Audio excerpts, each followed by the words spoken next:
Cita-cita saya dulu mau jadi tentara kan. Oh ya. Hanya karena ceper nggak lulus. Ya Allah, buatkan tuh antar orang dolim, Orang antar zalim. penjahat dan setan-setan itu bertengkar.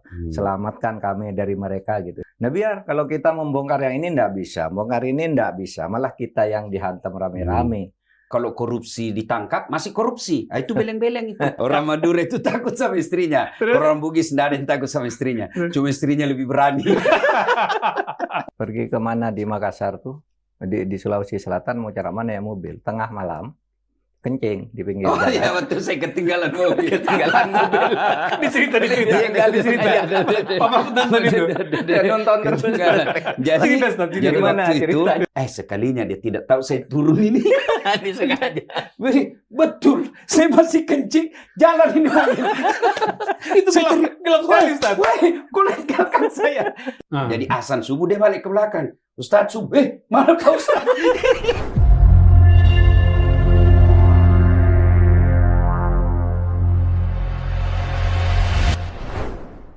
Assalamualaikum. Waalaikumsalam Ustaz warahmatullahi Daat. wabarakatuh. Terima kasih ya Terima kasih kunjungannya. Prof undangannya. Oke. Kehadiran di tempat ini. Ya. Ini tempat kegiatan saya di sini bikin podcast. Nah, ini Ruang Sahabat, kita punya dua rubrik, banyak rubrik lah. Yang saya terlibat langsung itu Ruang Sahabat. Lalu yang satunya itu Terus Terang. Podcast yang sifatnya dialog masalah-masalah politik, hukum, dan masalah-masalah sosial lainnya yang terkini. Kalau ini Ruang Nostalgia dan Ruang Bergurau. Oh, makanya disebut ruang Ruang sahabat. Sahabat, Mak. Nah, Di sini tamu-tamu istimewa yang datang. Mari di tengah. Assalamualaikum dulu. Waalaikumsalam warahmatullahi wabarakatuh. Ya. Duduk. Ya. Aduh. Pemirsa, Assalamualaikum warahmatullahi wabarakatuh. Waalaikumsalam. Ruang Sahabat saya kali ini dikunjungi oleh sahabat saya yang jauh lebih muda dari saya ini. Umurnya baru 52, menjelang 53 mungkin. Saya sudah 69. Jadi selisih 17 tahun tapi tetap bersahabat.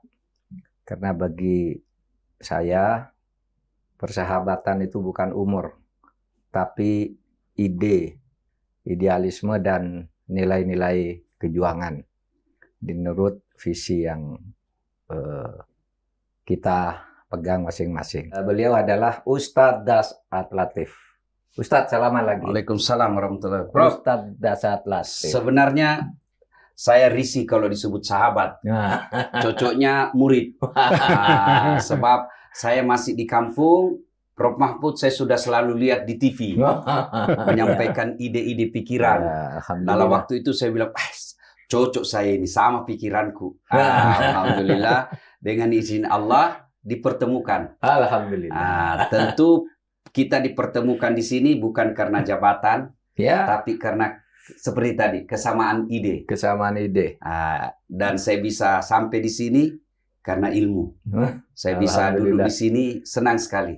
Janji Allah yarfa'illahu alladhina amanu minkum walladhina utul ilma darajat. Ya Allah derajat dengan ilmu. Dan derajat kemuliaan itu salah satu diantaranya saya bisa jumpa dengan Prof Mahfud. Alhamdulillah.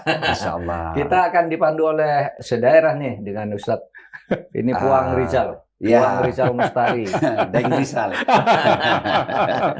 Silakan Mas Rizal. Terima kasih Ustadz Dasaat. Ini yang ditunggu-tunggu sudah. Kan Anda para followernya Pak Mahfud bertanya-tanya kapan Ustadz Dasaat Latif. Oh, sering sekali. Udah sekali, banyak Ayo sekali dong, yang Anda dong, menanyakan. Ustadz Dia, Pak. Latif. Jadi udah lama sebenarnya. Dari 2 bulan lalu kita udah janji-janji belum ketemu karena beliau sibuk terbang kemana-mana. Kita sampai nunggunya tuh sampai beleng-beleng kita menunggu ini Baru dia, Mas. Baru Ya. dari Australia. dari Melbourne. Ya. Ya. Dalam rangka dakwah Ya. pembangunan masjid ya. Masjid. Ya. Alhamdulillah. Jadi kalau dulu misalnya zaman zamannya Zainuddin MZ kita kenal dai sejuta umat, beliau ini dikenal sebagai dai sejuta punchline, Pak.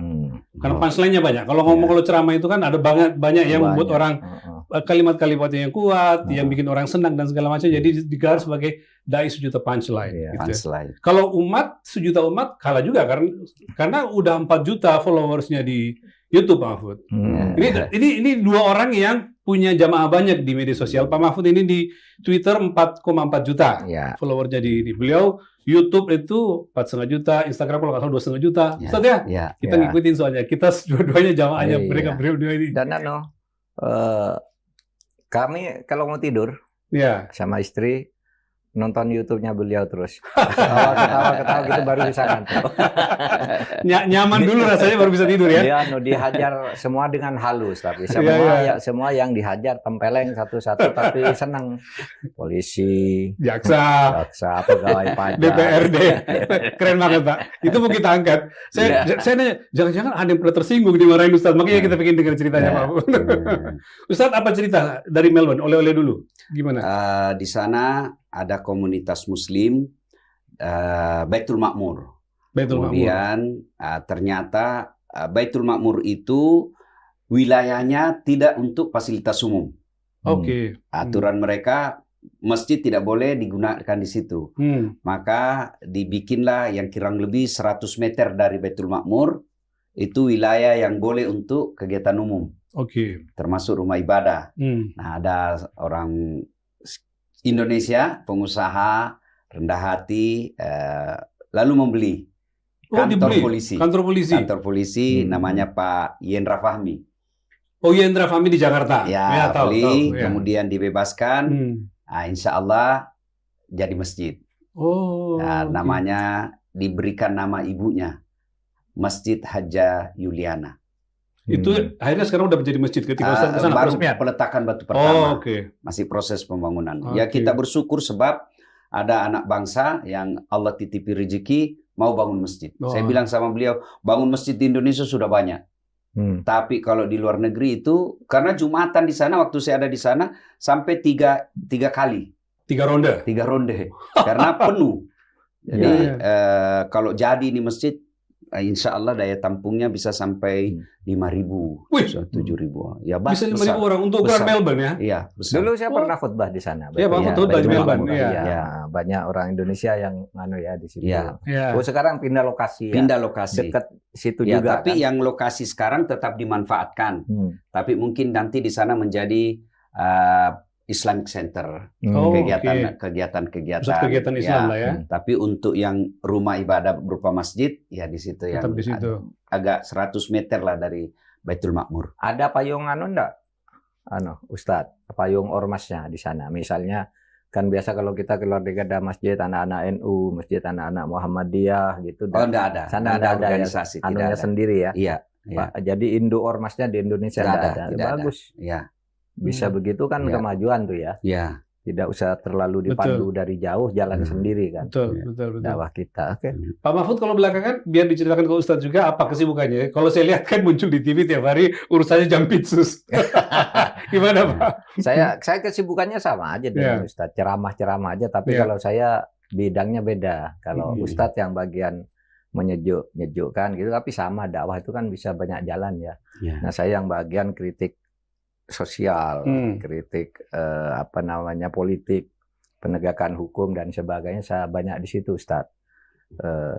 Sama, tujuannya sama, kita ingin membangun masyarakat yang baik, Indonesia yang kita cintai ini agar lebih maju, gitu kan, suarakan gitu.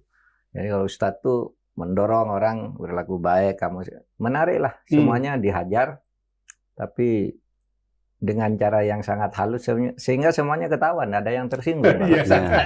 Luar biasa. Kalau kita kadang-kala muncul lawannya udah aja. Ini fenomena baru ini. Marah-marahin orang di depan, orangnya duduk di situ gitu. Orang-orang penjara begitu. Aduh. Saya kalau lihat Prof Mahfud ini, Prof Mahfud kan bisa dakwah. Bisa ceramah karena memang latar belakang dari situ. Saya melihat sedikit sekali di Indonesia seperti Prof Prof Mahfud itu kan ada trias politika, legislatif, eksekutif, yudikatif. Beliau sudah melewati semuanya. Semua bisa. Sudah hatam itu. Sudah hatam di bidang itu. Kemudian tetap menjadi pendakwah. Ya, kalau saya hanya dakwah tapi belum pernah jadi Mahkamah Konstitusi, ya kan? Belum pernah jadi anggota DPR ya. Jadi jadi menteri ya. Saya bisa Prof Mahfud ini saya katakan sangat sedikit di Indonesia. Kalau saya dapat Mahkamah Konstitusi belum tentu bisa selamat. Pak Mahfud sudah melewati semua dan alhamdulillah tidak ada fitnah dunia menerpa beliau. Alhamdulillah, amin. Ya, kita makanya saya katakan tadi keberkahan naik derajat saya bisa masuk di situ. Ya. Ini kena ruang sahabat Mahfud. Terakhir Bapak dengan Pak Dasat jalan bareng itu ke tempatnya Pak Osman Sabta ya. Pak Osman Sabta. Iya, ke Kayong Jadi Utara.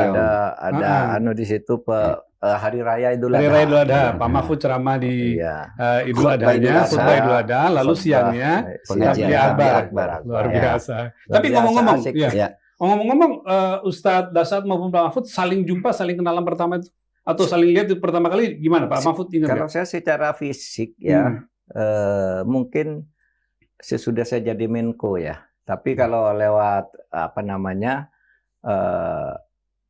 layar itu sudah lama. Sudah lama. Lihat. Sama juga beliau sudah lama. Ya. Ketika saya dalam gerakan di tahun 78, saya kan sudah sering tahun 98 Ya.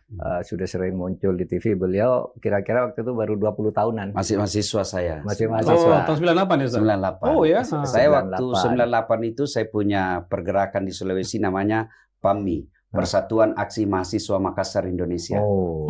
Nah, saya mewakil Pahmi. dari Unhas. Hmm. Jadi waktu itu sering orasi. Jadi kalau kita bikin pergerakan kan ada tim yang khusus pegang mic, ada tim yang berhadapan dengan keamanan, ada tim hore. Nah, saya bagian Orasinya. orasi. Oh, begitu Waktu itu, ceritanya. ya. Sebelum itu Iya. saya tahun 96 sampai reformasi itu sudah punya program dakwah di SJTV. Masih jarang waktu itu. SJTV itu dulu namanya di Ambang Fajar. Di Ambang Fajar. Di Ambang Fajar. RCTI Hikmah Fajar, SCTV di Ambang Fajar. Betul, Ya. betul. RCTI si Arif Rahman. Arif Rahman Ya, Hakim ya. Terus saya Ambang Fajar di Jogja. Lalu di timur itu ada Jazidi dan Muhammad Noh. Ya, Yang Pak Nuh. itu. Pak Nuh, betul. Jadi ada Barat Rahman dengan seorang psikolog yang Sartono Mukadis. Sartono Ingat saya, Pak. Mukadis. Iya, iya. Saya di Jogja bersama Men Rais, Jamaluddin Betul. Ancok, Profesor Yakob. Ya. Lalu timur ada Jazidi sama Pak Noh gitu. Nah, jadi saya 96 tuh sudah punya dakwah. Baru sesudah reformasi itu masuk ke politik pemerintahan. Nah, waktu itu beliau masih kecil, lalu mencuat gitu. Wah, ini meteor baru nih. Ketemu secara fisik, salaman tuh saya ingat saya dulu di Majelis Ulama. Ya, saya Menko Polhukam, saya kumpulkan para dai-dai TV itu. Ya, betul. Nah, di situ berkenalan dengan ini Betul. semua yang orang TV kita diskusi lah waktu saya Menko Polhukam. Sertifikasi waktu itu. Iya. Ada juga kesamaan antara Pak Mahfud dengan Ustadz Dasat itu, dua-duanya ini adalah akademisi sebenarnya. Jadi Pak Mahfud ini mengajar di Fakultas Hukum Universitas Islam Indonesia UI Jogja, bolak-balik Jogja Jakarta. Kalau beliau ini terbang kemana-mana, tapi juga mengajar di komunikasi Universitas Hasanuddin, ilmu komunikasi Unhas Ilmu komunikasi. Ilmu komunikasi Unhas. PSD-nya di bidang komunikasi. Komunikasi di Kuala Lumpur. Kuala Lumpur. Kemudian satu lagi dokter di bidang syariah hukum Islam. Di UIN.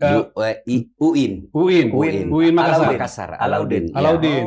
Di bidang itu juga ya? Bukan, syariah hukum. Syariah hukum Islam. Ya, jadi saya di Unhas kalau tenaga utama dosen komunikasi, tapi diperbantukan juga di Fakultas Hukum, mata kuliah hukum Islam. Wow, bagus dong. Karena doktor saya doktor syariah hukum Islam. Dan sebentar lagi kabarnya mau profesor ya, Insyaallah. Guru besar, amin. Kita Waduh, berdoa, luar ya. biasa. Alhamdulillah. Kita berdoa Kita untuk profesor berikutnya. Jadi double dokter nih. Ya.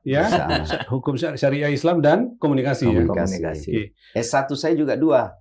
Di Unhas syariah, kan? di Unhas, komunikasi syariah di IAIN. Syariah Waktu itu di IAIN namanya. Ya, belum Dulu UIN ya, waktu itu ya. ya. Yain Alauddin. Ya, IAIN Alauddin. Oke. Ya. Ustadz, kita mulai ini tadi omong-omong pembukaan saja. Kita tuh ada 4 babak ya. Jadi supaya nanti agak komprehensif kita bahasnya. Ada viral setan lawan setan. Ini dua orang ini belakangan ini bicara setan lawan setan. Jadi menarik kita mulai dengan itu. Sama-sama anti setan. Sama-sama anti setan. Tapi lucu. Ini lalu dakwah dulu dan sekarang. Ya. Lalu berani kritik pejabat, dua-duanya berani kritik pejabat. Lalu kental anak kampung. Nah, ini nanti terakhir-terakhirnya kita bicara kampung. Jadi audiens ada satu masa yang saya bilang tadi ketika Ustadz Dasat dan Pak Mahfud, saya kebetulan menemani ya, ikut terbang ke Kayong Utara di tempatnya Pak Usman Oso. Sabta, ya Pak Mahfud ceramah Idul Adha, lalu siangnya beliau tabligh akbar. Jadi beliau ini saling mendengarkan ceramah siapa yang jadi audiensnya, gantian dia menjadi audiensnya. Ketika Ustadz Dasat menjadi penceramah, Pak Mahfud tuh duduk di belakangnya, kan biasa di depan tuh Ustadz ya, Pak Ustadz di sini, kemudian ada beberapa tokoh Ya. di belakang. Pak Mahfud tuh terbahak-bahak di belakang. Ada satu momentum yang bikin terbahak-bahak ketika bicara setan ketemu setan gitu. Saya mau tunjukkan dulu ke Anda supaya kita bisa memulai videonya, kita tunjukkan dulu, lalu nanti Ustadz Dasat cerita. Melempar 3 jumroh itulah kejadian waktu Ibrahim menggeleknya. Ada jamaah haji Pak dari Indonesia. Dia ambil batu, dia sudah lihat inilah setan. Setan menggoda saya. Bismillah, Allahu Akbar. Kembali itu batu Pak. Melentikkan dinding, lentik. Hampir kena kepalanya. Penasaran dia pungut itu batu. Begitu dia lihat ada tulisan, sesama setan dilarang saling melempar.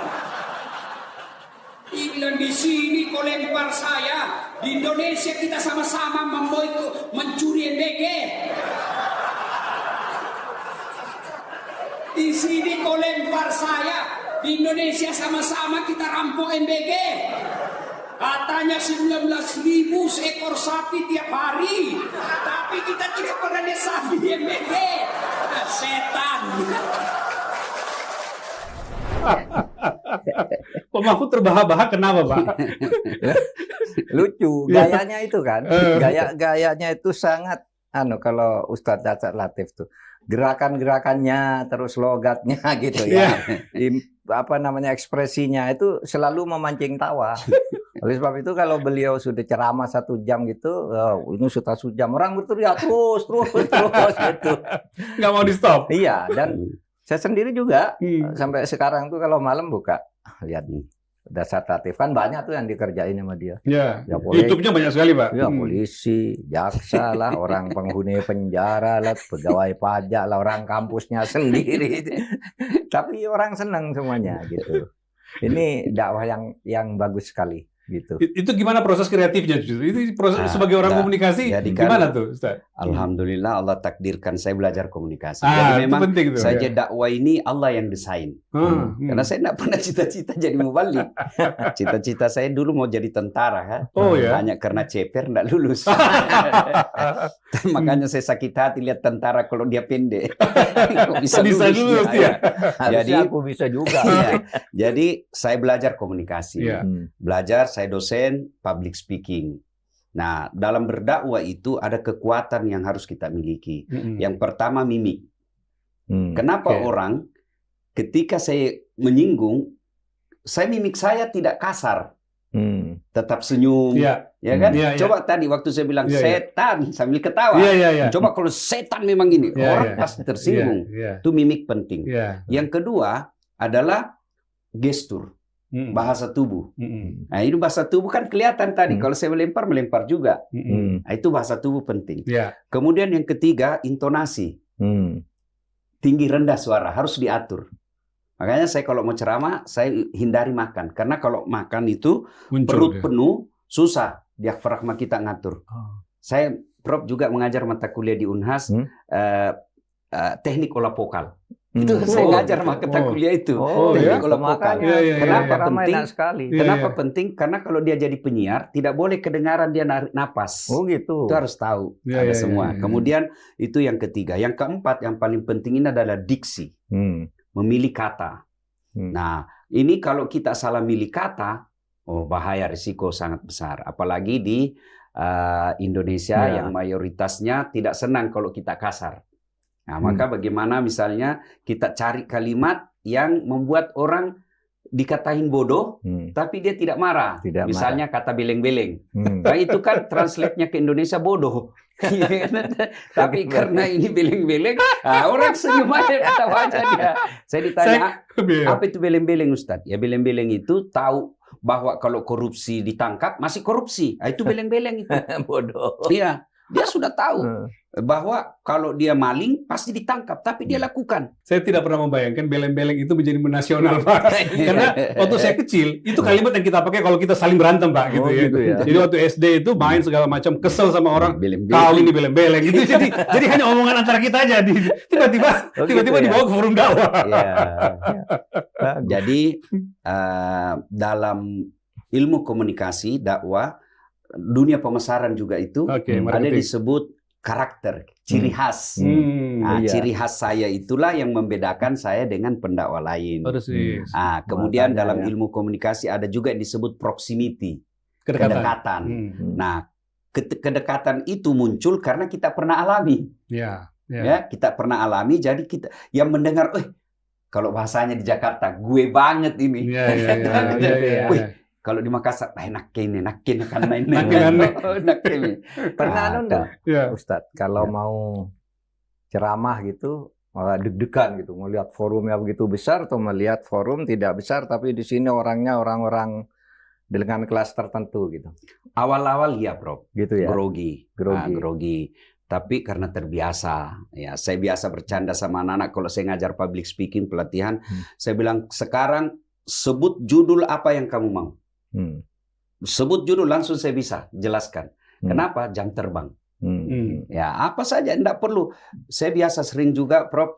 Makan mungkin pemirsa jarang melihat saya pegang naskah. Jarang. Karena kadang saya sediakan naskah, begitu saya lihat audiens, ini tidak cocok ini. Tidak cocok ini. Maka biasa saya ceramah, Assalamualaikum, langsung begini-gini, mengucapkan Alhamdulillah, saya lihat, wah ini materi yang saya siapkan ini tidak cocok ini. Nggak pas. Langsung sambil mikir tuh, apa yang pas ini. Jadi bukan sebenarnya saya yang hebat, tapi itu betul-betul pertolongan Allah. Saya ajak Prof, kalau kan semua ceramah saya itu tidak dilepas sebelum saya nonton. Saya nonton dulu, saya chief editor. Oh gitu ya? Ya, makanya hampir tidak pernah ada masalah. Dan tim saya pun tidak setengah mati ngedit, sebab kalimat-kalimat saya memang saya sudah kontrol mana yang layak diucapkan, mana yang enggak. Makanya kalau nonton itu 1 jam, hampir tuh tidak pernah potong. Memang mengalir. Karena kalimat saya memang saya sudah pikir. Itu semua pertolongan Allah. Pertolongan Allah muncul lah. Ketika ada seperti itu, grogi, berdoa. Doa kepada Allah. Malah sekarang saya tidak senang, tidak terlalu semangat berdoa, berceramah, kalau tidak ada pembesar di bawah saya. Saya senang di atas pol lagi. Dan kalau saya untuk mancing, Prof, kalau misalnya ada pada para jenderal, para gubernur, menteri, saya bilang dulu, ini bagaimana dulu, kita bikin perjanjian dulu, MOU, ini gaspol atau rem-rem. Anak gue yang di belakang pasti gaspol, yang di depan ya mati lagi kita. Jadi Pak Mahfud, beliau ini kira-kira kalau boleh dibilang prototipe penceramah era kini ya Pak ya. Based on research gitu ya. Dengan ilmu yang didasari sehingga betul-betul menyampaikan nyambung sama audiensnya. Iya Pak Mahfud? Iya kan? Bagus. Nah, satu yang menarik Pak yang video tadi. Jadi beliau nyinggung selain setan lawan setan, korupsi MBG. Korupsi MBG.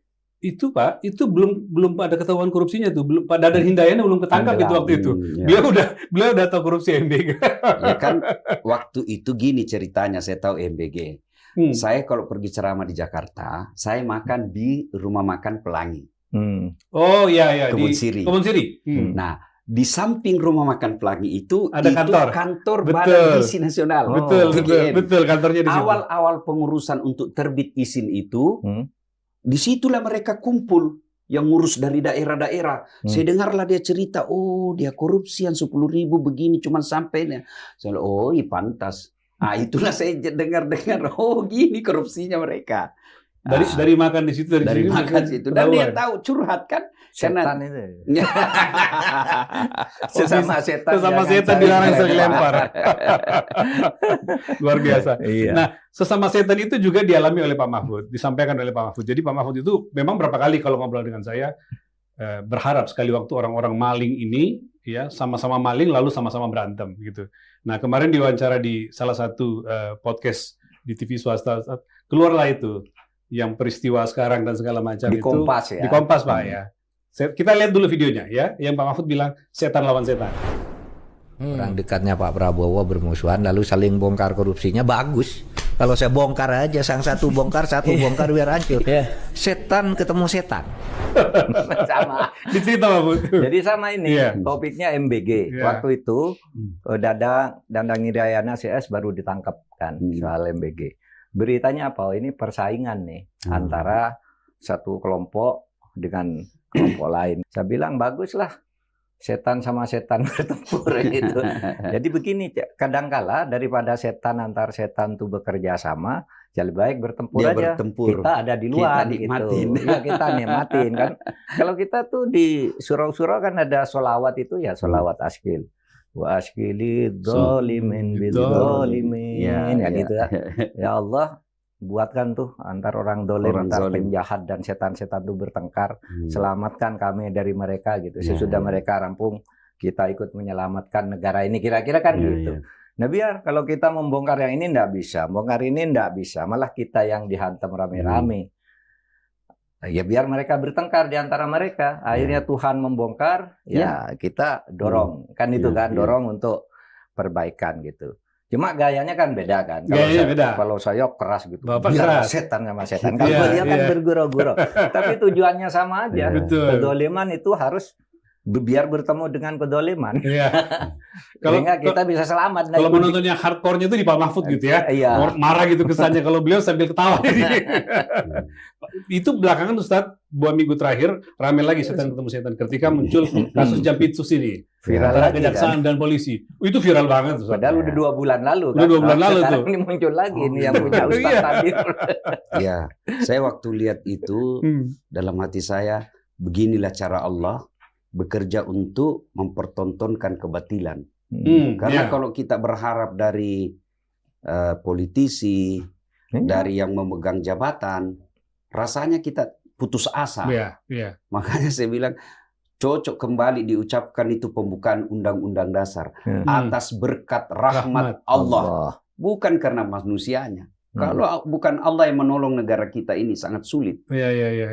Saya malah bilang, aduh kasihan ya. Aparat hukum kok kelihatannya, ini opini saya boleh salah boleh tidak, kok aparat hukum kok mempermainkan hukum, ya bagaimana lah ini negara kita mau baik, padahal dalam agama itu kan hukum, kalau mau tertib ya hukum, kalau dipermainkan ya sangat sulit untuk memperbaiki negara. Ya bagi Anda yang mungkin belum mensubscribe, ya saya persilakan Anda untuk subscribe. Karena Anda akan temukan narasumber-narasumber hebat seperti Ustadz Dasat ini kalau Anda mensubscribe YouTube-nya Pak Mahfud. Kita lanjut ya, Pak Mahfud, Ustadz. Lanjut sekarang ke dakwah dulu dan sekarang. Ya, kalau tadi viral setan lawan setan, sekarang dakwah. Pak Mahfud, apa yang Pak Mahfud lihat dengan Pak Mahfud kan mencermati bagaimana orang dakwah zaman dulu. Pak Mahfud cerita dulu di SCTV berapa tahun lalu model dakwah itu ya ruangan terbatas, ada mimbarnya dan segala macam. Sekarang itu yang lebih dominan panggung, gesture, kata beliau tadi. Perpindahan itu bagaimana Pak Mahfud melihat sehingga orang menyesuaikan untuk tampil dengan dakwah? Dan digital sekarang. Digital sekarang, yang paling luas seperti ceramahnya Ustadz Dasat, ya saya juga. Kan sekarang sekali kita ceramah itu yang dihadapi orang sedunia bahkan ya. Persis. Orang sedunia ngikuti, kita sedang ceramah gitu. Nanti turun dari mimbar itu sudah ada pesan, saya barusan ngikuti ceramah Bapak di Masjid Istiqlal gitu ya. Sudah dari Australia, dari Amerika gitu. Jadi karena live streaming itu di Istiqlal ceramahnya, betul. Nah, kalau dulu kan terbatas ya ininya. Medium itu saja medium itu saja gitu. Jadi sekarang harus lebih kita harus lebih bisa membayangkan siapa nih yang di depan kita, yang mendengarkan kita ini dari seluruh penjuru dunia dan dari seluruh bidang ilmu. Kalau kita waktu kecil dulu kan sederhana sekali ya. Dari sholat lah, hati-hati, hidup, bermasyarakat dan sebagainya itu karena terbatas di satu tembok gitu. Nah makanya ilmu seperti yang dimiliki oleh Ustadz Dasat itu menjadi sangat penting. Modal bagi orang yang berdakwah gitu. Bisa belajar teorinya dari situ, juga bisa langsung mempraktekkan di dalam kehidupan kita sehari-hari. Nah kalau saya itu sering dakwah di berbagai tempat dan level yang berbeda. Misalnya di ibu kota, saya punya jadwal yang rutin di Masjid Istiqlal misalnya kalau Ramadan, lalu kalau Jumatan itu sudah ada jadwal rutin udah selama bertahun-tahun ini. Tapi setiap ke daerah Ustadz saya selalu didapuk Itu khutbah. Khutbah Jumat. Iya. Khutbah Jumat oleh masjid iya. Pemda itu kan. Masjid besar ya. Kemanapun dulu, kemana gitu. Orang Iya. tahu wah ini bisa dakwah terus Bisa, iya. ya langsung naik gitu. Dan saya bukan orang fanatik. Jadi ketika saya dakwah misalnya kalau di Jogja udah tahu wah ini Muhammadiyah. Nah, ya kan? Iya, iya. Tapi kalau ke Jawa Timur harus pakai gini, pakai iya. tongkat. Pakai tongkat, Bisa iya. juga. Iya, iya. Kalau di Jawa Timur lebih banyak bahasa Arabnya kan. Iya, Kalau iya. kalau di Jogja bahasa Arabnya sedikit, bahasa Iya. Indonesia banyak. Hmm. Nah, yang begitu-gitu saya sudah ini berusaha untuk mengerti, memahami situasi lapangan. Apa yang cocok nih? Kalau untuk misalnya orang Makassar apa, kalau untuk orang Padang apa, untuk orang Anu apa gitu. Dan bagi saya lebih mudah sekarang karena pengalaman itu tadi sebenarnya, karena pengalaman. Dan tidak tahu kalau Ustadz apa yang dirasakan sejak kecil saya sudah. Cita-cita saya menjadi dai sebenarnya, Ustadz. Jadi saya tuh kecil belajar di pesantren ya, belajar umur 5 tahun saya sudah bisa baca Al-Quran, terus habis itu masuk pesantren, ngerangkap ke SD gitu ya. Sehingga begitu saya lulus SD itu inginnya apa? Ingin jadi guru agama. Maka sekolah saya bukan PGA. Saya di PGA, PGA, Pendidikan Guru Guru Agama. Agama. Dulu kan pemerintah perlu guru agama tuh. Iya, iya. Karena kebijakan pemerintah agama harus diajarkan di sekolah-sekolah tuh. Kebijakan Pak Wahid Hasim, gurunya ndak ada yang mempunyai bekal metodik. Lalu dibentuklah PGA. Ada SPG dulu ya, Sekolah Pendidikan Guru tuh yang umum, ya, guru. yang agama itu PGA. Ya. Nah saya masuk PGA waktu itu karena hanya ingin jadi guru agama saja. Ya. Lalu guru agama terus. Nanti saya sudah jadi guru agama kalau malam Jumat mimpin tahlil gitu. Dapat duit gitu. Bayangan saya begitu dulu, kerja saya jadi gitu aja. Nah pas saya di Jogja, di situ di Jogja itu kan lebih modern, tapi kota yang modern tuh biasanya ndak ada masjid-masjid yang rajin ngajar ngaji dan nah saya ngajar ngaji ke rumah-rumah, ngajar ngaji ke rumah-rumah. Apalagi di Jogja itu kan miliunya sangat Muhammadiyah. Jarang sekali orang tahlilan. Nah, saya yang bisa tahlilan. Jadi kalau malam Jumat banyak panggilan. Iya kan dipanggil ini yang bisa mimpin tahlil. Spesialis gitu. tahlil. Iya, tahlil gitu. Tapi saya juga biasa ceramah di masjid-masjid Muhammadiyah dan sebagainya. Sehingga ya itulah kehidupan saya betul. Kata Ustadz tadi kalau Tuhan membawa orang ya dari orang kampung hanya apa gitu tiba-tiba jadi dai kayak ini. Yeah. Sama saya dulu. Bayangannya jadi guru aja, bawa besek gitu ya, berkat itu ini enak nih, berkat pulang setiap malam Jumat. Tapi kalau Tuhan karena atas berkat rahmat Allah itu membawa kita ke tempat yang lebih terhormat secara sosial paling tidak, secara sosial entah di depan Allah nanti lain lagi. Tapi secara sosial kan kita melihatnya kita harus bersyukur. Merawat Indonesia ini. Maka saya punya tagline di sini, jangan pernah lelah mencintai Indonesia. Kan selalu saya berbicara begitu. Karena kita punya Indonesia lah, maka kita menjadi kita, saya bilang. Seperti sekarang, Mahfud menjadi Mahfud, Das'at menjadi Das'at yang dulunya di Indonesia. Iya. Di luar perkiraan orang tua kita toh. Gitu. Dulu enggak pernah bayangkan kan, mau punya anak pada satu latif yang terbang ke berbagai dunia, selalu menyegarkan rohani orang, punya anak seperti saya tiba-tiba bisa jadi guru besar, jadi menteri. Dulu orang tua kita enggak tahu, malah menteri itu apa mungkin enggak tahu malah orang tua saya. Ekstrimnya lah ya. Tapi karena Indonesia merdeka, oleh sebab itu kita harus jaga kemerdekaan itu dengan kesejukan, kedamaian. Ada yang asyidda alal kufar, yang seperti saya polonya kalau ndak bener hantam aja gitu. Kufar itu bukan berarti beda agama bagi saya. Kufar itu kemungkaran aja. Orang yang berbuat kemungkaran. Orang yang berbuat jelek itu bagi saya kufar gitu. Nah, ada ruhama bainahum ini gayanya Pak Das'at, saling menghibur, menyenangkan kan ada dua cara dakwah ya. Nah, cuma beda jalan tapi tujuannya sama. Gitu. Membangun Indonesia dengan nilai-nilai keislaman tetapi tidak mengislamkan. secara formal, tapi nilai Islaminya itu masuk, gitu, bahwa negara ini ya negara penuh damai. Itu cerita masa lalu, masa kecilnya Pak Mahfud yang kental dengan tradisi NU pesantren. Nah, hebatnya beliau ini Pak bukan santri, tetapi sampai sekarang bisa jadi dai kondang dengan fasih membaca dalil-dalil. Dicerita, Ustaz, gimana prosesnya ngajari santri-santri. Ngajari santri-santri sekarang. Iya, orang pada follow dia, santri-santri yang memfollow. Gimana, Ustaz? Saya alhamdulillah Allah pelihara itu karena selalu dekat dengan masjid. Jadi rumah saya di kampung itu sangat dekat dengan masjid. Tamat SMP di Pindrang ini. Ya, di Pindrang. Tamat SMP saya merantau ke Makassar, SMA dekat lagi dari masjid. Jalan Yosudarso itu. Pindah dari Yosudarso ke Jalan Harimau. Ngontrak saya di situ 9 tahun. Itu lebih dekat lagi. Guling-guling aja saya sudah sampai di masjid. Memang mencari masjid ketika pindah? Enggak. Oh enggak? Okay. Memang betul-betul Allah yang dituntun oleh Tuhan. Oke. Saya akhirnya 9 tahun di situ enggak bisa lagi ngontrak. Naik kontrakannya saya pindah ke Jalan Baeng-Baeng. Di situ Geraha Jannah, dekat lagi dari masjid, rumah yang saya kontrak. Tahu saya, Geraha Jannah Pak Baeng ya. Ya, depan Brimob. Pindah dari situ karena tidak bisa lagi kontrak, saya pindah ke Jalan Cemara. Rumah sepupu saya di situ. Saya tinggal di rumah sepupu, dekat lagi masjid. Malah saya jadi ketua remaja masjid di situ. Nah, pindah lagi situ ketua 2015. Di belakang lagi ada lagi masjid. Dekat lagi dari masjid. Dari situ kemudian saya pindah ke Geraha Lestari. Hertasni, tidak ada masjid, tapi saya sudah ada duit, saya bikin masjid di depannya. Oh, luar biasa. Bikin masjid. Itu dari masjid itulah saya belajar. Kemudian saya mulai tertarik dakwah almarhum Zainuddin Hemset. Jadi waktu itu, Prof, saya SMP itu naik mobil. Kadang naik mobil, saya masih ingat itu namanya almarhum Pak Rasa. Dia punya mobil kendaraan umum. Setiap kita naik pasti Zainuddin Hemset diputar. Orang lain musik dangdut, ini ceramah. Di mobilnya. Iya, memang dia mengkader anak remaja masjid.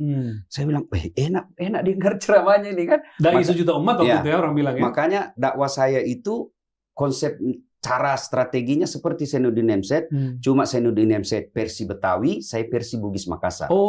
Kasa sama itu. Munculkan dulu pertanyaan, jawab, kasih contoh, kasih fenomena sosial. Itu saya belajar dari Zainuddin Hemset. Nah, kemudian itu hikmahnya kepada pemirsa, saya selalu ajarkan di rumah mesti ada ceramah. Anak mau amalkan atau tidak, paling tidak dia tahu.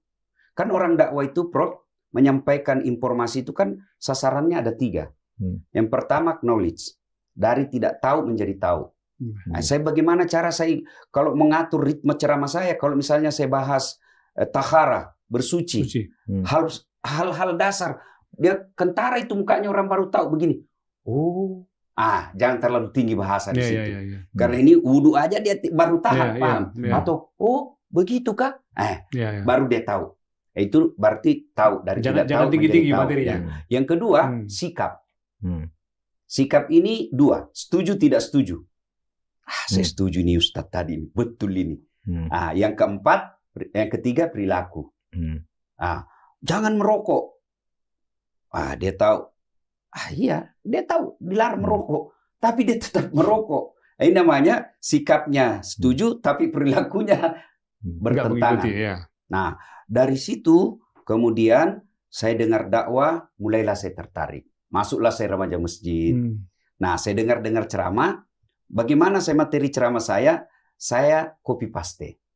Saya datangi Prof. Quraish Shihab, ya, karena pertama kali saya tertarik ceramahnya beliau Quraish Shihab itu ada dulu di RCTI. Waktu itu saya kuliah, judulnya Sahur Bersama Quraish Shihab. Saya senang, Prof. Sampai bertahun-tahun. Ini Islam setuju saya ini cara nunya. Lembut, enak kan? Ya, saya senang tidak ini, menghakimi. Kan? Waktu awal-awal belajar saya lihat perempuan pun saya tidak mau. Kan jabat tangan saya tidak mau, kan saya baca buku sempit. Buku yang kita baca. Ini Islam enak ini. Masuk lagi saya baca lagi bukunya. Misalnya Membumikan Al-Quran. Saya bersyukur, Prof, dulu waktu saya ngontrak ada anak orang kaya dititip ke saya. sama bapaknya. Oh iya. Ya, dia bilang, kau boleh kuliah tapi tinggal kau sama Das. Das nama saya kampung. Ladase. Ladase. Wedi kau mau kuliah tapi monrok kau ladase. Boleh kau kuliah tapi tinggal sama Das. Oh gitu. Dia ada duit. Dia sering beli buku. Dia beli buku, saya yang baca. Oh gitu. Ya kan? Nah, di situ. Lama-lama saya ikut lomba dakwah. Selalu menang. Selalu menang. Ada lomba ceramah di tingkat SMP, SMA, dan SMP, kuliah. dan kuliah. Dan kuliah. Selalu. Sudah ikut. Kalau itu ya? ada lomba, pasti saya juara 1. Oh gitu Nah, ya. kemudian ada lagi lomba Sahril Quran. Selalu menang. Ada lomba ceramah di tingkat SMP, SMA, dan SMP, kuliah. dan kuliah. Dan kuliah. Selalu. Sudah ikut. Kalau itu ya? ada lomba, pasti saya juara 1. Oh gitu ya. Nah, kemudian ada lagi lomba Sahril Quran. MTQ, mewakili Makassar. Musabaqah Sahril Quran. Sahril Quran itu ada yang mengaji, ada yang terjemahkan, ada yang mensarah. Mengkaji. Saya bagian mengkajinya. Caranya. Sudah makin lama saya aktif di masjid.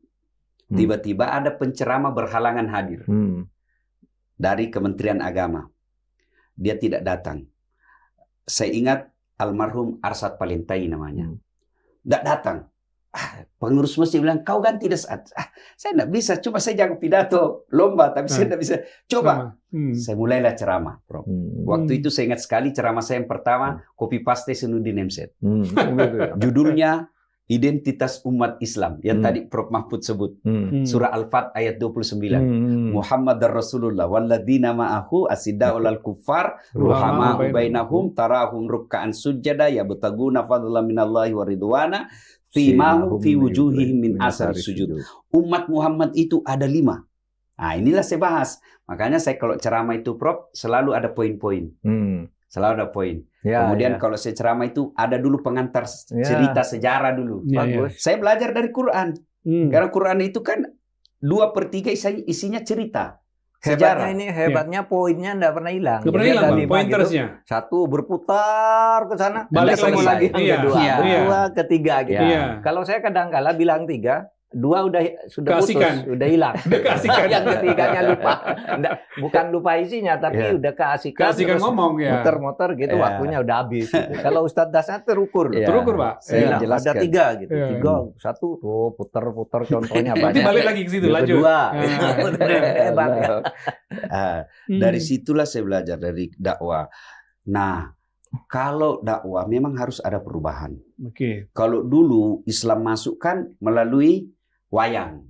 Makanya kan sempat ribut waktu ada penceramah mengatakan wayang itu tempatnya setan. Menghina ulama zaman dulu itu. Iya kan? Kalau di Bugis kacaping. Sindrili. Ya kan? Nah, sekarang berubah. Caranya dakwah di medsos. Karena dakwah kita ini fasilitasnya, metodenya pun harus berubah. Misal, dulu kalau kita menyindir agama orang lain, membandingkan agama orang lain dengan agama kita di masjid, aman. Karena tidak ada yang dengar umat lain. Sekarang tidak boleh. Betul tidak ada umat lain di situ, tapi kalau secara langsung, semua bisa mendengarkan. Maka saya prinsip jangan menyerang agama orang lain dalam dakwah. Dan itu memang Al-Quran mengajarkan. Karena pasti akan sampai pesannya ke orang lain. Dia sampai.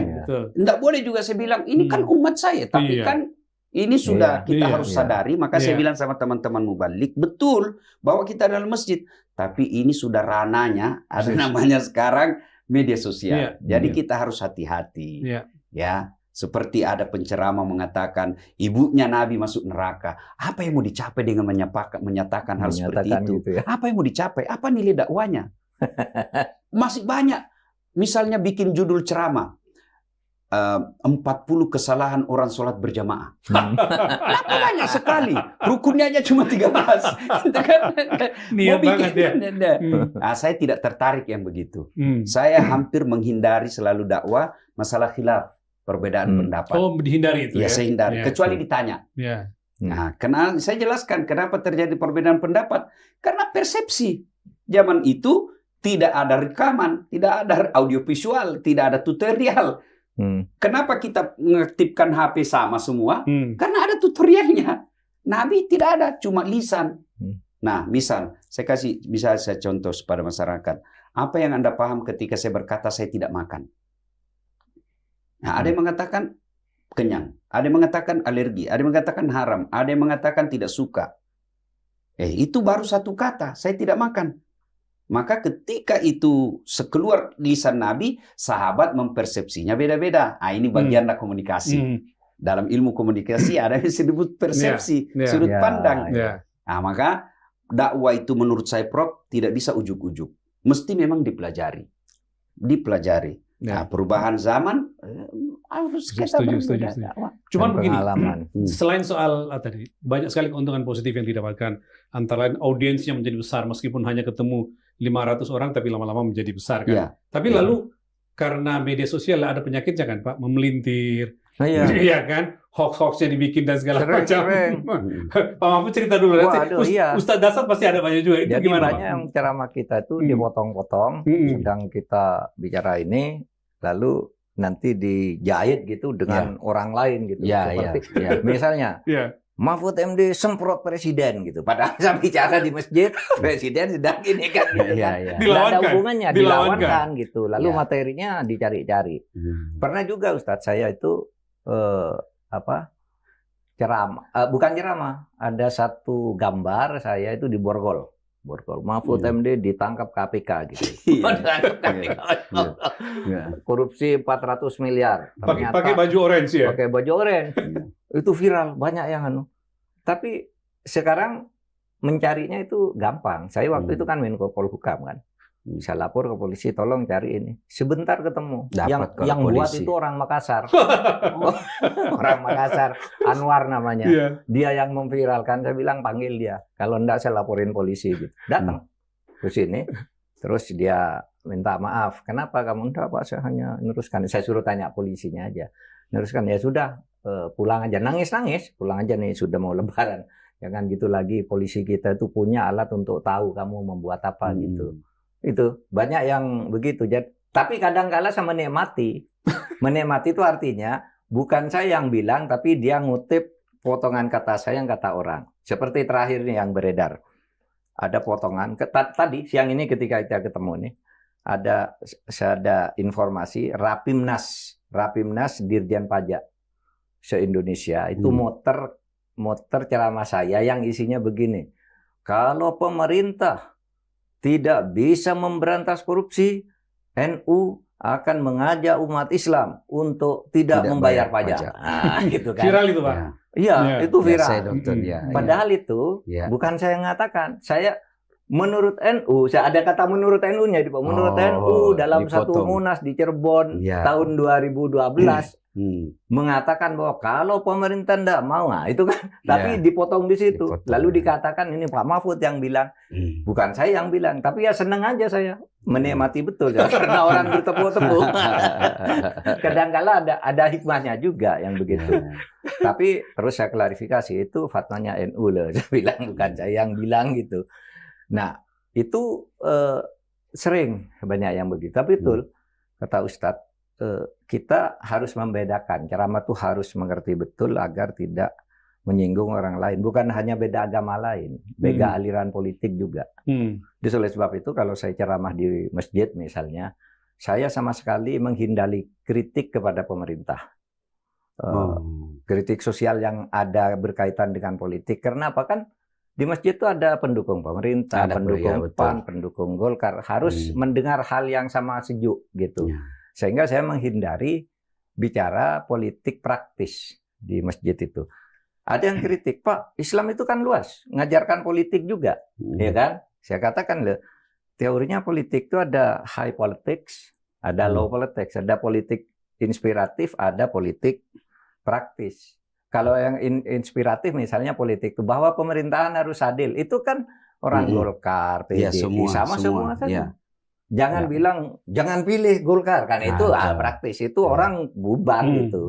Oleh sebab itu saya selalu di sekolah juga saya di kampus gitu tidak pernah menilai kebijakan pemerintah yang ini biar dinilai sendiri. Saya pada teorinya saja tetapi dengan cara menarik gitu ya. Tidak usah menunjuk kelompok tertentu, orang tertentu.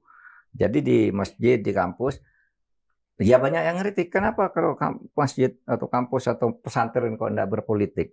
Ya, ada politik juga. Itu namanya politik inspiratif. Politik kebangsaan itu harus dinikmati oleh semua orang yang berbeda. NU, Muhammadiyah, Kristen, apa gitu.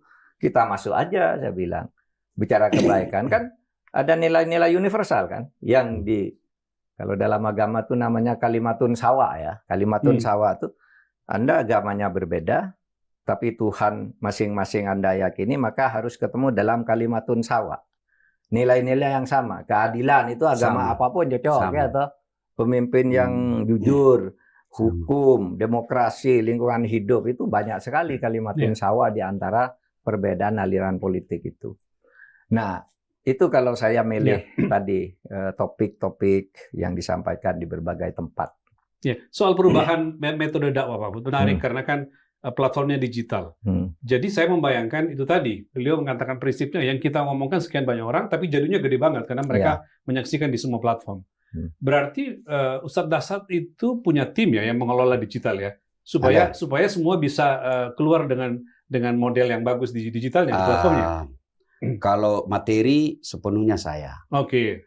Tim saya itu ada yang khusus ngambil gambar. Oke. Ada yang ngambil gambar, kemudian di setiap Ustadz Rama ada pasti video ya. Ada ambil gambar, kemudian ngambil gambar ini pulang, setor ke editing. Ya, yang post-pro-nya ya. Kemudian pada saat saya ceramah, kalau ada yang saya ingat, oh ini potong ini. Oh, oke. Ini tidak cocok ini. Diingatkan ke tim post-pro-nya untuk menghilangkan. Begitu selesai saya ceramah langsung saya WhatsApp, ini jangan masukkan. Oh, begitu. Ada seleksi masih ya. Ya, jangan masuk ini, dipotong. Dia boleh sensitif di depan, tapi untuk umum jangan sampai masuk. Kira-kira gitu prinsipnya. Ya, tapi jarang sekali terjadi. Adalah beberapa kali. Kemudian untuk masuk di YouTube atau tidak, ya tergantung panitia yang undang. Prinsip saya, Prof, dakwah jangan menyusahkan. Kalau misalnya saya datang ke Jakarta seperti ini hari ini, 3 acara, tidak berarti 3-tiganya beli tiket. Tidak, saya 1 tiket yang pergi. Acara yang 1 tiket yang pulang, acara yang 1 hotel, supaya biaya. Biasa juga kalau masjid, saya sendiri. Kenapa? Cuma berani beli tiket 1. Cuma saya kasih tahu ya kalau saya sendiri ndak ada di YouTube, karena ndak ada yang ngambil kamera, ndak ada yang ngambil gambar. Seperti itu. Kemudian ada potongan-potongan pendek. Ada potongan-potongan. Itu lain lagi. Lain lagi yang kerja. Itu, yang 1 menit. Ada juga yang khusus memberitakan perjalanan dakwah. Oh, oke. Ya, misalnya tadi pengantin. Ada yang bikinkan videonya itu 1 menit. Ya, untuk mengapresiasi orang punya acara. Jadi lebih ke kegiatan, bukan substansi dakwah ya. Oke. Kemudian saya posting dakwah saya juga itu kan tidak monoton. Kadang saya gaspol dulu, tak. Sudah itu kasih ketawa-ketawa lagi. Ada lagi postingan yang bikin ketawa. Kan? Sudah itu gas lagi soal pajak. Kan? Nah, sudah masuk lagi yang ke bagian ketawa-ketawa lagi postingan berikutnya. Nah, itu. Jadi bervariasi. Itu semua muncul setelah pengalaman. Jadi betul lah orang kata orang tua kita dulu, pengalaman adalah guru yang paling berharga. Kita harus ambil pengalaman. Pada intinya, memang metode dakwah pasti ada perubahan berdasarkan perkembangan zaman. Ya, saya kan sering dibully juga, terutama kelompok-kelompok sunnah. Ya, macam-macam lah. Tapi kalau saya dihina, Bro, saya dilecehkan, saya kembalikan jiwa besar saya dengan cara, siapalah Dasyat? Pergi ceramah masih dibelikan tiket, masih dikasih honor. Nabi Muhammad kurang apa mulianya? Sehingga syukurnya tuh ada selalu. Ada Nabi Muhammad itu Nabi paling mulia, tidak pernah kasar. Bukan cuma dibully, berapa kali gua dibully, dilempari. Senang lagi perasaan saya. Pak Mahfud juga sering begitu tuh. Sama. Terutama gini kalau dalam soal politik ya, orang kan bertanya, Pak Mahfud, Anda itu merasa sedih, malu, takut atau apa enggak ketika kalah di Pilpres gitu? Contoh gitu. Ya enggak, saya bilang. Ya sedih, kecewa waktu kalah ya iya, tapi sedih juga enggak. Saya tuh siapa gitu. Itu Bung Karno tuh jadi presiden 22 tahun, ya toh, dari 45 sampai tahun 65, 66 gitu.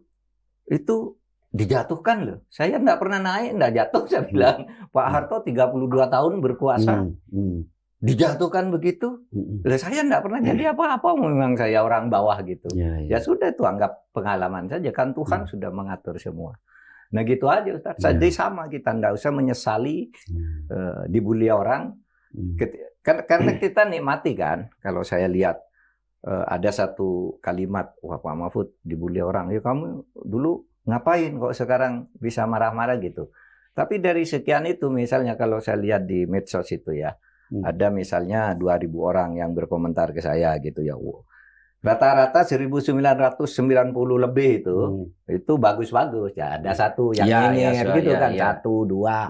Yang itu followernya cuma berapa ya, itu ya biasa aja. Masa mau sempurna, mau dipuji orang semua itu kan, ya kan harus ada yang bully juga gitu. Saya kalau Prof yang ada komentar begitu, saya biasa kan semua medsos saya tidak pakai admin. Oh gitu ya. Saya di-handle sendiri. Saya langsung Instagram sendiri. Iya, semua. Oh, oke. Dijawab. Iya. Kalau saya enggak pernah jawab, Saya jawab, Bagus saya japri, Prof. Oh gitu. Saya biasa jawabnya hinaanmu, kritikanmu buat saya tidak ada masalah. Kalau itu yang membuatmu bahagia, ya bahagialah kamu. Mas, karena saya tidak bisa membahagiakanmu dengan kirim pulsa. Sudah kok, saya bahagiakan kau dengan menghina saya. Kalau menghinaku membuatmu bahagia, ya silahkan. Buat saya tidak ada masalah. Puas dia ya. Oke, kita lanjut. Berikutnya, berani kritik pejabat. Itu kesamaan lain antara dakwahnya atau ceramah, orasinya Pak Mahfud atau ceramahnya Ustaz Dasyat. Pak Dasyat itu selalu begitu. Jadi efektif tuh. Orang yang dikritik, Kapolda, Gubernur duduk di situ, dikritik kencang, sini ketawa-ketawa gitu. Pak Mahfud begitu juga, nggak pakai tedeng aling-aling. Kalau Pak Mahfud udah kadang nggak pakai ketawa, sampai kritik presiden pun sering dilakukan dengan menyampaikan pesan. Apa Pak yang mendasari Ustadz sama Pak Mahfud? Amar ma'ruf nahi mungkar atau apa yang membuat itu selalu muncul dalam setiap orasi? Iya dong, amar ma'ruf nahi mungkar. Cuma kan dakwah itu tadi banyak cara, banyak metode gitu. Ada yang kalau dalilnya itu kan bil hikmah pertama, bil hikmah wal mau'izah al hasanah. Ud'u ila sabil Jadi kadangkala ya kita kalau bisa dengan hikmah saja gitu, dengan nasihat. Tapi kadangkala kan ada sisi nih. Orang berdakwah itu 1 amar ma'ruf, 2 nahi mungkar. Nah, yang sangat jarang itu sekarang orang bernahi mungkar. Kalau beramar ma'ruf kan banyak, aman, selamat dan sebagainya. Menganjurkan ya. Nah, kalau saya bernahi mungkarnya yang saya lebih banyak nahi mungkar. Tidak benar, terutama. Tapi saya konsentrasinya pada bidang penegakan hukum dan keadilan. Kalau nahi mungkar, politik lah. Tapi di lain-lain saya tidak terlalu masuk. Kebijakan pemerintah misalnya, saya kan tidak pernah mempersoalkan pemerintah yang sudah terpilih itu mau bikin MBG, mau bikin Kopdes, mau apa gitu, itu dia berwenang. Kenapain kritis? Mau ngangkat menteri ini, wakil menteri ini, itu urusan dia menang politik. Tetapi kalau Anda melaksanakan itu ada korupsinya di MBG, di Kopdes, kita hantam, iya kan? Kalau pilihan kebijakannya urusan dia, itu politik gitu. Jadi saya masuk ke area itu, ke area nahi mungkarnya itu. Makanya orang ngelihat itu ya pasti kalau saya kepada bidang penegakan hukum dan keadilan. Saya tidak pernah meributi kebijakan ekonomi pemerintah lah, kebijakan bikin ini, itu urusan dia. Dia yang menang kan, dia berhak nyusun anggaran. Tapi ketika anggaran itu diselewengkan, saya teriak. Sama Ustadz MBG yang itu dulu, saya sejak awal sudah mengingatkan, nih tata kelolanya salah, pasti korupsi. Udah setengah tahun lalu lah saya bicara itu. Baru sekarang kan ketahuan semua. Nanti akan banyak hal-hal seperti itu kalau tata kelola pemerintahan ini tidak baik. Nah, saya bersuara di segi itu. Nah, kadang-kala ini dipotong-potong, diviralkan, dihantamkan ke sini, hantamkan ke sini. Saya enggak apa-apa. Orang tuh, saya paling bilang gini di medsos itu. Saya enggak pernah bilang gitu lah, Anda salah gitu. Ada yang lapor gitu kan. Pak, kalau begitu laporkan aja ke polisi. Itu kan enggak, saya enggak mau lapor untuk apa? Saya juga senang, tapi ingat itu bukan saya gitu kan. Pesan itu dari masyarakat, tapi ngambil potongan dari saya yang sebenarnya dimutilasi aja, dipotong gitu. Tapi saya tetap pada pilihan itu kalau saya dakwah. Sama lah, saya rasanya sama dengan Ustadz Dasat, cuma ini milih jalan lembut, saya yang jalan hardcore, keras hardcore gitu. Oleh sebab itu sama, kita menggunakan emosi publik.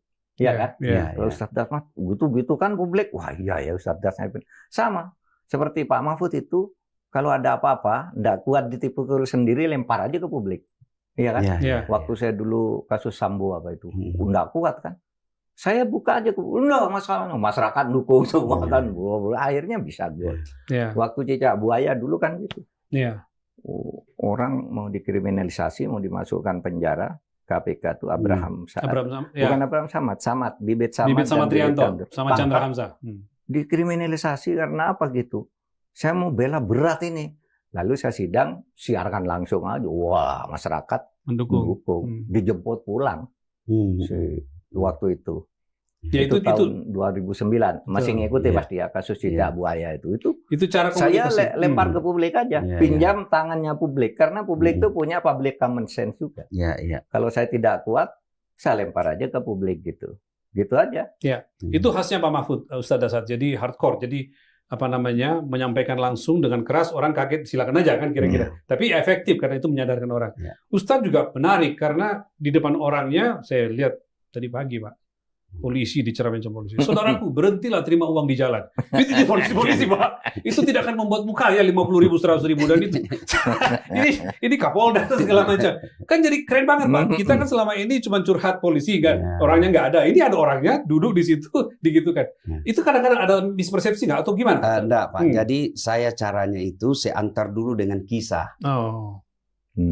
Kisah, masuk kisah. Oh ini sudah boleh masuk kalimat saya ini nyentil.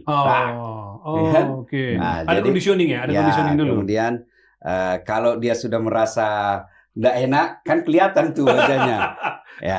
Jangan marah kan tadi kamu yang bilang gaspol. Kita kan jadi kita memperhatikan sambil ketawa. Kalau lagi dia tidak enak tuh, siapa suruh kau undang saya? Jadi tetap ketawa. Jadi ngeritik itu bagian daripada bentuk kecintaan kepada negara.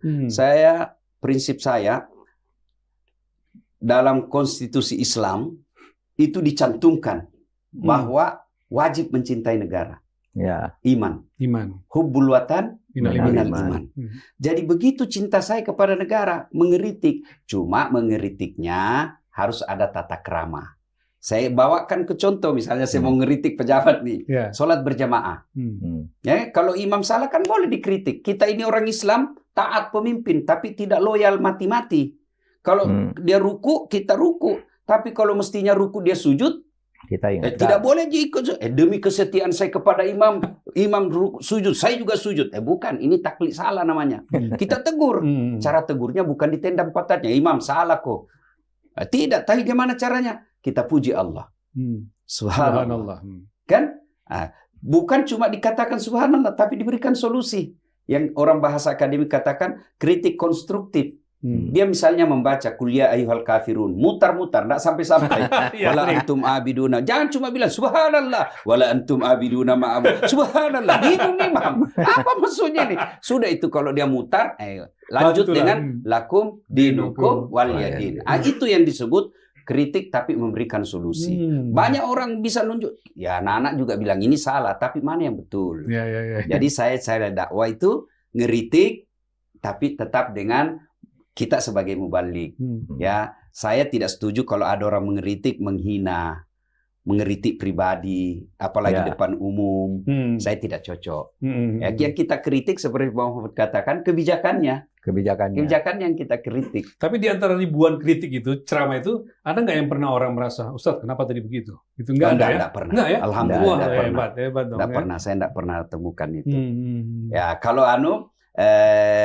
kalau saya lihat ada situasi yang agak tersinggung, enak gitu ya kan? Saya tutup dengan kelakar misalnya. Demikianlah ceramah saya. Ini sikapnya ada dua. Satu, ada yang terima, ada yang tolak. Ya kan? Yang terima itu, alhamdulillah. Kalau dia kata, wah betul ini Ustadz tadi ini, saya yang kena, ini orang beriman ini. Sikap kedua, panggil panitia. Mentang-mentang dia jenderal, panggil panitia. Siapa tadi panggil itu Ustadz? Saya Pak. Lain kali jangan lagi kau panggil lah.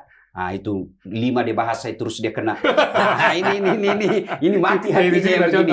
Tapi tidak ada di sini, tidak ada di sini. Tapi rata-rata imbang. Saya pernah dikerjai waktu di Kayon itu kan. Ya bilang, Gimana, Pak? saya dengan Prof Mahfud ini beda. Kalau Prof Mahfud orang Madura katanya. Takut sama istri. Kalau saya orang Sulawesi Selatan, Orang Bugis, istri saya yang berani sama saya. Akhirnya sama aja.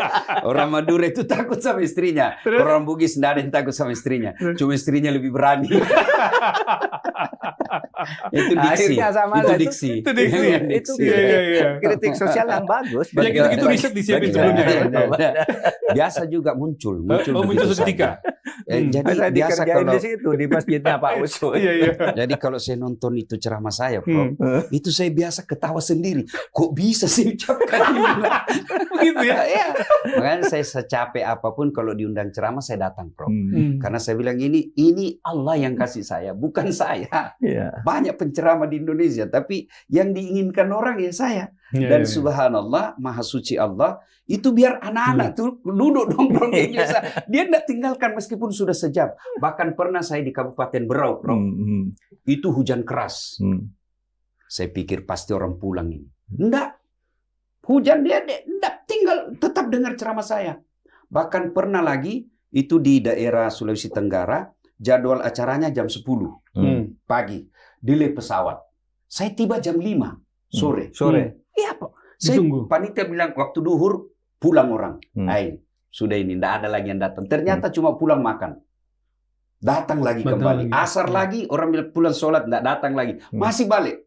Penuh lapangan bola. Jam 5 baru saya ceramah. Orang tidak bergeser. Pernah lagi di Aceh. Itu saya ceramah jam 2 dini hari. Jam 2 dini hari, Prof. Orang masih nunggu. Oh, karena malamnya nggak bisa datang. Malam. Oh ya.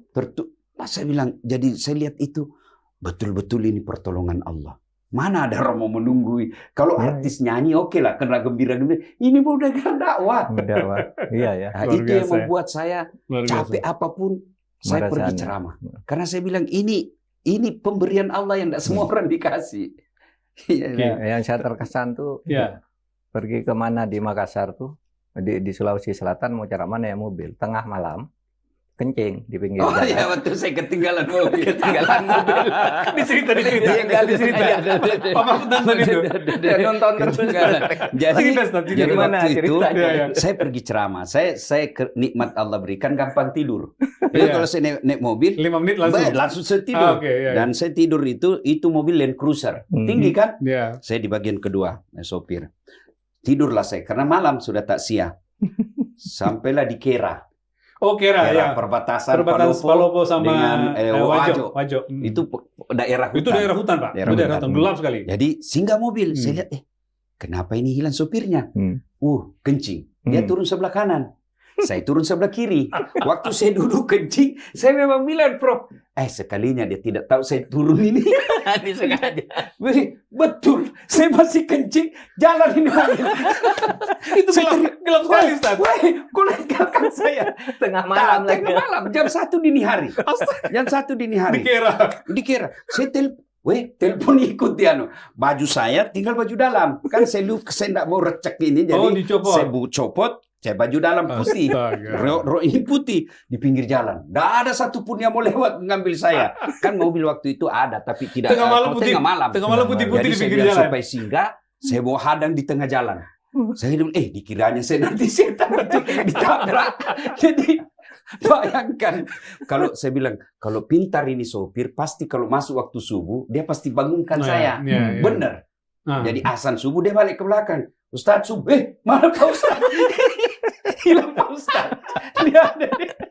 Baru dia sana hilang penumpangnya. Baru dia balik. Itu subuh berarti udah jam 4:30 itu. Saya sampai di sana jam 6. Jam 6. Jadi dia sudah sampai jam 6 baru dia sampai kembali ambil saya. Saya lihat, saya mau tempel gitu, Bro. Cuma sebelah lebih tinggi dari saya. Berarti Ustaz di pinggir jalan tuh 5 jam. Iya. Dari jam 1 sampai jam 6. Kan gerimis. Ada yang lewat, anak muda pulang begadang, saya kasih singgah. Dek, pinjam HP-mu. Saya enggak tahu HP-nya lagi nomor sopir. Mau nelfon siapa? Mau nelfon siapa? Iya. Saya bilang, betul. Madrasah betul. Saya- Madrasah betul. Sampailah saya. Akhirnya cara itu ditunda. Karena mestinya jam 8 tertunda. Saudara, begitu saya sampai rumah wali kota, Pak Wali Kota keluar. Haji Yudas. Oh, di Palopo berarti? Palopo. Sudah Iya, bilang, iya. kenapa bisa kita lupa koper tahu, Ustaz? Berarti saya bilang dalam hati, bohong lagi berarti Di di sopir. sopir. Saya bilang, Pak Wali bukan koper dan lupa, saya dah lupa itu sopir. Oh, Jadi laporan. laporannya kan dibilang, kenapa terlambat? Dia bilang, kita balik lagi ambil koper, Ustaz lupa koper. Kacau. Selesai ceramah, mau pulanglah saya. Datang lagi itu tadi, kontak. Saya bilang, Pak Wali, saya sudah maafkan nih, tapi jangan lagi diantar saya jengkel lihat mukanya. Udah gak tega. Jengkel saya lihat mukanya nih, Pak. Saya sudah maafkan, cuma saya jengkel lihat. Ada hikmahnya, ditambah honor saya. Dia bilang, Pak Wali, ini honor ceramah, ini honor ketinggalan mobil. Apa hikmah? Saya ambil hikmah. Akhirnya ceramah saya itu jadi ceramah taksiah. Bahwa beginilah nanti kita di akhirat, dikubur. Oh ya. Ya. Oh, masuk nyambungnya ke Ya. situ. Beginilah kita Dibawa ke dikubur. sana. Menunggu orang, kan saya kasih singgah mobil, tidak ada Nggak ada yang satupun. Beginilah kita nanti dikubur, kita berharap ada yang doakan kita, ternyata tidak ada. Nah, itu saya bilang akhirnya jadi ceramah itu. Luar Oh, biasa. nggak ada yang sampai basah kuyup, nggak ada yang ngambil saya. Aduh, luar biasa. Ya, Aduh, itulah. pengalaman dai ya. Ya, kan. Oke, terakhir Pak kalau gitu. Ini kental anak kampung. Ini Pak Mahfud itu kata orang kalau ngomong Maduranya suka masih nongol gitu. Kalau beliau ini lebih kental lagi Lebih Bisma pasarnya. Itu apa? Kalau Pak Mahfud mungkin natural Pak ya. Itu Saya kadang-kadang. kira semua natural. Semua natural. Orang Batak seperti Pak Luhut misalnya Iya, kan iya. sangat Batak. Iya. Mulia Lubis enggak Indonesia. Beliau lebih sebagai Indonesia, betul. Tapi orang Batak pada umumnya dulu pejabat-pejabat Dialek kayak Bataknya masih Faisal Tanjung, persis. Panggabean kan pasti Termasuk gayanya ya. gayanya pastilah Aceh tetap Hmm. gaya. Saya kira meski seperti saya Ustadz, saya itu hidup di Madura hanya sampai umur 14 tahun. Sesudah itu di Jawa sampai sekarang. Tapi logat Maduranya nggak hilang. Padahal lebih dari 2/3 hidup saya di Jawa. Di Jawa. Saya juga kalau dekat Ustadz Datsat Latif itu bahasa ininya kayak Pak Yusuf Kalla itu kan Iya, keluar iya. juga beradaptasi. Nggak Iya, pernah, iya. artinya bahasa logat daerah itu nggak hilang-hilang. Saya tidak tahu apa sebabnya gitu. Mungkin karena waktu kecilnya ya ditanamkannya gitu. Tapi Ustadz Dasar kalau saya perhatikan, Pak Mahfud, saya kadang berpikir ini mungkin diferensiasi beliau juga gitu. Jadi karena kalau saya pelajari interaksinya di berbagai tempat, kan sebenarnya menjadi bahasa Indonesia yang biasa saja beliau sanggup. Tapi kalau saya jangan-jangan memang mempertahankan dan itu bagian dari kecintaan dia pada daerah dan itu menjadi diferensiasi sebagai orang komunikasi nih. Gimana Ustadz? Kalau saya memang sengaja ya? saya memang pelihara. Dipelihara, Saya betul memang kan? sengaja. Jadi Sengaja. brand ciri Itu dia, khas. ciri khasnya. Ya, Positioning itu- lah ya istilahnya. Itu yang membuat saya beda. Hmm. Makanya dulu awal-awal saya mulai dikenal TV, ada yang ngajak saya. Tapi dia bilang, ini Ustadz nasional, jadi kalau bisa bahasanya logat Makassar Dihilangin. ya. Saya bilang, waduh. Oh sempat minta begitu. Ya, saya bilang, loh, kok bisa? Saya sebutlah Agim tetap dengan bahasa Sunda. Sundanya betul. Ustadz dari Jawa tetap dengan ada Jawanya. Mm-mm. Dari Betawi tetap ada. Inilah Bhinneka Tunggal Ika. Betul. Versi dakwah dari Bugis Makassar saya. Kalau Anda suruh ya sudah, saya tidak usah cari ustadz yang lain. Saya tolak waktu itu acaranya. Jadi itulah hasanah Indonesia. Mau versi Jawa ada, versi Sunda ada, versi Bugis Makassar ada. Dan itu mesti dihidupkan. Yang menjadi hasanah Indonesia dalam dakwah. Iya. Ya, oke. Dan Kalau saya memang saya sengaja. ya. Ya cuma saya agak berat. Kalau mau hidup ceramah saya itu memang kalau audiensnya Makassar. Maka ada salah satu acara itu yang saya bertahun-tahun tidak lepas dari Metro TV yang Gaspol Sahur. Itu karena banyak penontonnya dan tiap tahun menjadi paling tinggi dari semua acara sahur. Itu karena audiens saya di depan saya Makassar. Itu di Makassar Jadi, di Makassar, rekamannya di masjid oke. saya. Jadi audiensnya orang Makassar jadi nyambung. Jadi enak. Orang luar pun ternyata menikmati. Kan logatnya yang berbeda. Ya. Tetap bahasanya sama. Cuma logatnya yang beda. Iya. Ya, makan misalnya. Meskipun saya bilang makan, orang tahu oh makan yang dimaksud ini. Jadi benar orang itu menyesuaikan ya, Ya, gitu ya. ya. Saya ke Malaysia pun ceramah saya Pakai tetap dengan khas ujung pandang. Nah, itu. Jadi sebagai bagian daripada teknik promosi. Oke. Branding ya, branding ya. Iya. Dakwah. Pak Mahfud, kita akhir-akhir apa pesan Pak Mahfud kepada sahabat? Yang kata Pak Mahfud jauh lebih muda dari Pak Mahfud, orang kampung, Ustadz kampung, jadi menasional bahkan global ke Melbourne dan segala macam untuk dakwah seperti ini. Pesan saya bukan kepada Ustadz Dasaat. Ya. Ustadz Dasaat tidak perlu pesan, sudah menjadi dirinya sendiri, sudah hebat. Saya pesan ke rakyat, kaum muslimin gitu ya, bahwa orang itu bisa maju. Seperti bisa orang jadi seperti Ustadz Dasaat. Oke. Bisa jadi seperti Mahfud misalnya. Iya. Karena apa? Karena kita punya negara Indonesia yang merdeka. Ini yang harus dijaga. Sehingga tidak mungkin lah kalau misalnya orang seperti kita, seperti saya, Ustadz Dasaat, Mas Rizal, Wang Rizal gitu, menjadi seperti sekarang ini kalau tidak ada Indonesia merdeka. Iya. Dulu kita umat Islam itu terbelakang, tapi sekarang mobilitas sosialnya itu luar biasa. Orang Islam bisa jadi dosen, bisa jadi jenderal polisi, jenderal TNI, gubernur, sampai ke presiden, ngurus dirinya sendiri. Dan ini harus disyukuri, harus kita jaga dengan bagaimana mensyukuri nikmat ini dan kita wariskan nilai ini kepada generasi muda. Saya sekarang Ustadz, luar biasa. Karena saya hidup di tahun 70-an ketika orang Islam masih terisolasi, terpinggirkan. Orang mau jadi pejabat tapi tidak ada situ orang-orang santri. Tapi sekarang tuh kita ya sudah punya 34 UIN yang dulunya disebut IAIN, yang itu dianggap perguruan tinggi kelas 2 kan. Dulu lulusan IAIN tuh kalau jadi hakim agama putusannya tidak langsung mengikat, disahkan oleh pengadilan negeri. Sekarang sudah tidak, iya kan? Mau jadi profesor kalau lulusan IAIN dulu diseleksi dulu di Kemendikbud dulu, profesor sana yang. Nah sekarang UIN sudah mencetak profesor sendiri, pondok pesantren yang sudah maju, kita umat Islam sudah hebat-hebat. Nah ini harus disyukuri dan dijaga, jangan sampai merusak Indonesia. Nah kita jaga ini semuanya, mobilitas sosial vertikalnya akan terus terjadi kalau kita pelihara dengan baik. Saya paling tidak percaya pada istilah misalnya, di Indonesia ini umat Islam terbesar, tapi terjadi Islamofobi, diskriminasi terhadap umat Islam. Saya tidak melihat Islamofobi. Islamofobi itu artinya pemerintah tuh benci kepada umat Islam. Tidak ada. Takut kepada umat Islam. Sekarang tidak ada yang takut, tidak ada yang benci. Yang mimpin juga sebagian besar orang Islam. Di mana ada Islamofobi, saya bilang. Loh itu masih miskin. Loh yang mimpin orang Islam sendiri berarti orang Islam ini. Yang tidak benar mimpinnya kan gitu. Umatnya sendiri dibiarkan begitu. Mari kita maju sama-sama. Saya juga tidak setuju ada istilah kristenisasi kan. Sekarang kan ada orang tuh. Itu ada pastor, ada pendeta bawa beras ke kampung, bawa semen. Itu kristenisasi. Lah orang Islam tiap hari sedekah ke masjid. Apa tidak Islamisasi itu?